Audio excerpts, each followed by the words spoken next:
Ce film commence avec un guerrier samouraï nommé Hanzo, qui enseigne à son fils une leçon importante sur la détermination d'un scorpion. Ils partagent un moment de paix ensemble, mais à leur retour dans leur village, un groupe connu sous le nom de Lin Kuwal leur tend une embuscade. Hanzo et son fils doivent se battre farouchement pour se défendre. Voyant qu'ils sont en infériorité numérique, Hanzo se cache brièvement pour revenir et trouver leur village détruit. Sa femme a également été tuée par le clan Lin Kuwal. Rempli de rage, Hanzo se déchaîne brutalement, battant tous les ninjas et s'assurant qu'aucun d'entre eux ne s'échappe. Soudain, un homme nommé Sub-Zero apparaît, menaçant Hanzo en tenant son fils en otage. Hanzo se rend, mais Sub-Zero utilise ses pouvoirs de glace pour le piéger et le force à le regarder prendre cruellement la vie de son fils. Hanzo crie vengeance, mais Sub-Zero le tue avant qu'il ne puisse en dire plus. La scène se déplace vers un temple où médite un moine nommé Liu Kang. Il est soudainement attaqué par une mystérieuse silhouette venue de l'ombre. Utilisant sa concentration, Liu Kang coince l'attaquant pour découvrir que c'est son maître, Lord Raiden, qui le testait. Au loin, des gens parient sur un combat de rue. Dans le combat, il y a une femme coriace nommée Sonya Blade qui utilise sa force pour vaincre son adversaire, lui cassant même les dents et l'achevant avec un puissant coup de poing. Une personne mystérieuse dans la foule, impressionnée par ses compétences, l'invite à participer au tournoi Mortal Kombat. Sonya accepte de rejoindre le tournoi lorsqu'elle apprend que son ennemi juré, Kano, sera là. Pendant ce temps, Hanzo est ressuscité dans le monde souterrain, enchaîné. Il fait face à la torture du roi démon. Hanzo utilise son esprit pour détourner l'attention du démon, s'arrache les oreilles avec ses dents et utilise la lave pour se libérer. Il saisit l'épée la plus tranchante qu'il puisse trouver et coupe le démon en deux. Plus tard, il rencontre un magicien dans le monde souterrain nommé Quan Chi, qui persuade Hanzo de se battre pour lui dans le tournoi Mortal Kombat. Quan Chi promet d'aider Hanzo à se venger de Sub-Zero et à ramener sa famille à la vie en volant une clé puissante. Hanzo accepte cette offre alléchante sans hésitation et adopte le nom de Scorpion alors qu'il se transforme en ninja démoniaque. Alors que le tournoi est sur le point de commencer, deux combattants de la Terre, Johnny Cage, un riche acteur hollywoodien, et Sonya Blade des forces spéciales, sont recrutés par Lord Raiden, en compagnie de son élève Liu Kang. Leur mission est de défendre le royaume de la Terre en participant au tournoi Mortal Kombat, où ils affronteront des champions du Netherworld. Le décor est planté pour le début du tournoi Mortal Kombat. Dans cette partie, Shang Tsung, qui est comme le leader du Netherworld, voulait offrir un spectacle pour tout le monde. Il a fait venir un gars nommé Jax, qui est le patron de Sonya Blade, et un autre gars nommé Goro, qui est comme un combattant super coriace. Jax n'avait aucune chance et il s'est fait tabasser comme un jouet pour un grand enfant. Goro a même arraché les bras de Jax. Mais juste au moment où les choses semblaient tout est vraiment mauvaise pour Jax, ce type, Lord Raiden, est arrivé. Il était plutôt en colère parce que le combat ne suivait pas les règles. Alors, il a soigné Jax et assommé Goro d'un seul coup de poing. Jax est retourné sous la garde de Shang Tsung et le tournoi Mortal Kombat a officiellement commencé avec des combats en tête-à-tête dans différentes dimensions. Tout d'abord, Johnny Cage a combattu Baraka et le bâtiment dans lequel il se trouvait est presque tombé sur Baraka. Ensuite, Sonya Blade a combattu Reptile et a gagné en lui arrachant la tête. Scorpion était toujours très en colère et voulait trouver Sub-Zero, alors il a attrapé l'un des amis de Sub-Zero. Comme le gars ne lui a pas dit où se trouvait Sub-Zero, Scorpion l'a tué et a continué à chercher. Liu Kang a combattu Katana mais ne voulait pas lui faire de mal, alors il l'a menacé pour la faire reculer. Il s'est avéré que tous les champions de Lord Raiden gagnaient le tournoi, ce qui a rendu Shang Tsung vraiment fou. Après le tournoi, tous les champions de Raiden se sont réunis et ont vu Scorpion battre certains membres du clan Black Dragon. Ils pensaient que Scorpion était le méchant et qu'ils étaient sur le point de le combattre, mais Johnny Cage les a arrêtés. Il leur a rappelé que se battre était une perte de temps car il y avait une menace plus grande à laquelle ils devaient se préparer. Ensuite, Lord Raiden est apparu et leur a dit de retourner au temple pour leur bataille finale. Sur le chemin du temple, le groupe a été encerclé par les dragons noirs et ils ont eu peur car ils étaient plus nombreux. Mais quand Liu Kang a remarqué l'un d'eux prétendant être Scorpion, il a repris confiance et a commencé à se battre. Scorpion se révéla et les attaqua avec son arme. Kano est soudainement apparu et a commencé à leur tirer dessus pendant que le groupe tentait de s'échapper. Pendant que Kano s'amusait, Sub-Zero s'est présenté et lui a donné un coup de pied pour ne pas avoir respecté les règles de Mortal Kombat. Scorpion, qui voulait vraiment se venger, a attaqué Sub-Zero alors qu'il n'était pas prêt, disant qu'il allait se venger de lui pour quelque chose. Mais Sub-Zero était confus et a dû se défendre. Après un court combat, Scorpion n'a eu d'autre choix que de se jeter lui-même et Sub-Zero sur une pointe, les tuant tous les deux. Sonya et Johnny Cage tentent d'attraper Kano pour retrouver Jax. Nous apprenons que Scorpion n'est pas mort et Quan Chi le réprimande pour ne pas se concentrer sur le volume de clé spécial, mais plutôt pour combattre Sub-Zero. Quan Chi avoue que c'est lui qui a utilisé la magie pour ressembler à Sub-Zero et qui a tué la famille de Scorpion. Quan Chi pense qu'il est presque mort et s'en va, mais plus tard, Scorpion se libère d'une pointe. En poursuivant Kano, Sonya s'arrête lorsqu'elle trouve Jax sous sa garde. Kano libère d'énormes monstres pour la combattre et elle ne peut pas les gérer seule. Liu Kang arrive au temple pour combattre Goro, le dernier champion de Shang Tsung, et il semble que Goro gagne. Juste au moment où Sonya est sur le point d'être tuée par les monstres, Johnny Cage surgit de nulle part.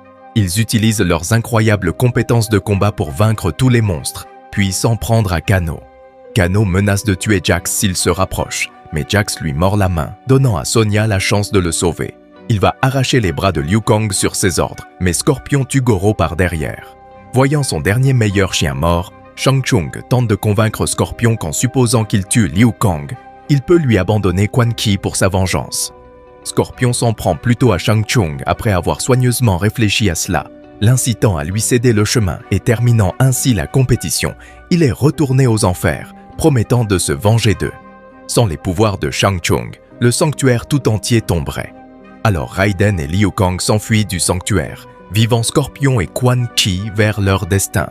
Quan Chi et Scorpion se lancent dans une bataille vraiment légendaire car ils écrasaient tous les deux les os d'un coup de poing vraiment énorme, détruisant ses deux bras, lui arrachant la tête et le complétant en l'incendiant afin qu'il soit toujours incapable de ressusciter.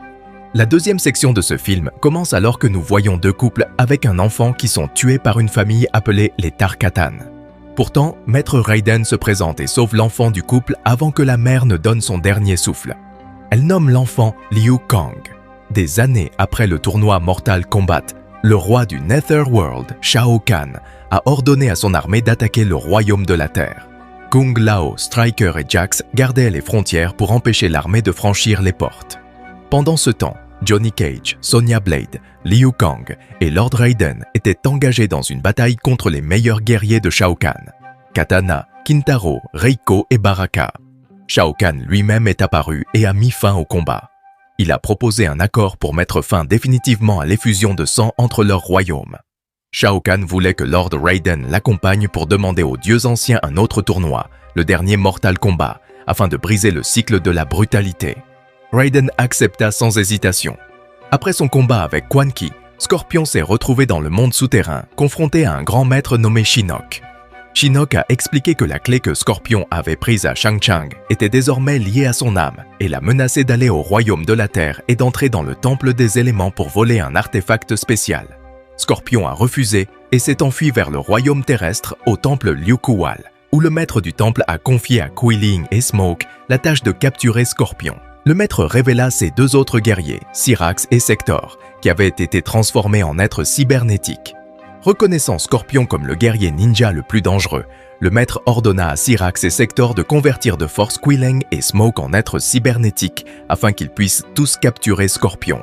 Raiden et Shao Kahn se sont présentés devant les dieux anciens pour demander la permission d'un tournoi final entre leurs royaumes. Raiden a également demandé aux dieux anciens de le dépouiller de son immortalité et de ses pouvoirs divins afin qu'il puisse participer en tant que candidat à Earthrealm. Les dieux anciens accédèrent à leur demande et Raiden retourna sur Terre en tant qu'être humain ordinaire. Il a rapidement rassemblé ses champions pour rejoindre le tournoi. Après que tous ces champions soient entrés dans le portail, Scorpion a rencontré Raiden et a révélé les plans diaboliques de Shinnok.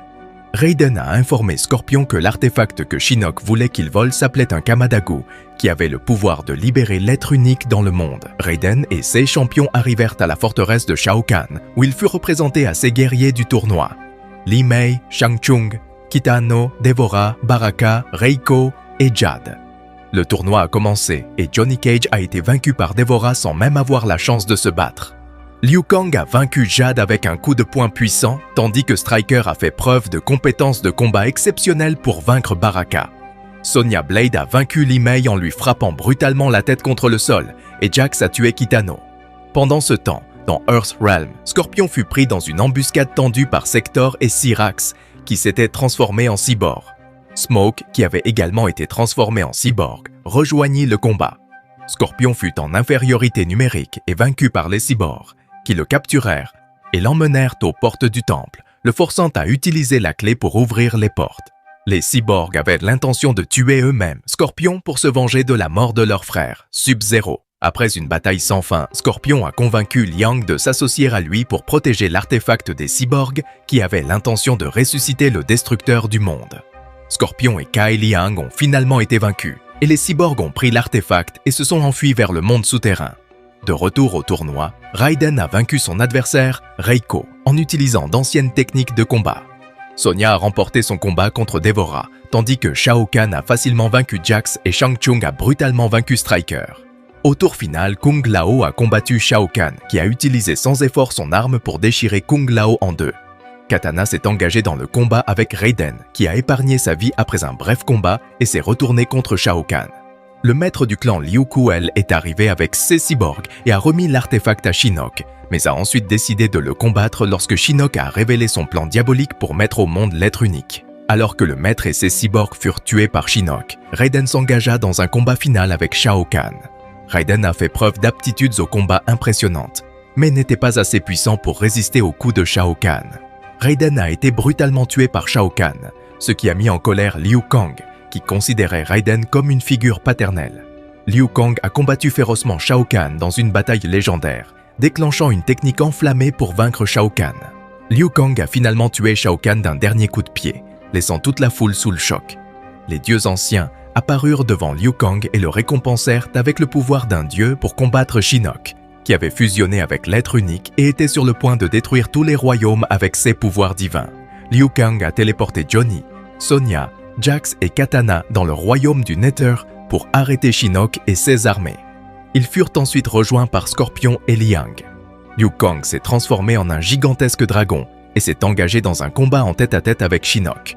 Avec le bion de Shinnok et l'interférence de Kuai Liang, Liu Kang l'a finalement vaincu et a restauré le monde à la normale. Le film s'est terminé avec Sonya Blade embrassant Johnny, mais ils sont restés instables car le corps de Shao Kahn était introuvable. Au loin, Raiden a été ressuscité et a retrouvé sa divinité tout en veillant sur eux, illuminant le ciel d'un éclair. Alors, qu'avez-vous pensé de ce film? Veuillez partager vos réflexions dans les commentaires ci-dessous. Si vous avez apprécié la vidéo, n'oubliez pas d'aimer et de vous abonner à Dessin Animé Sommaire.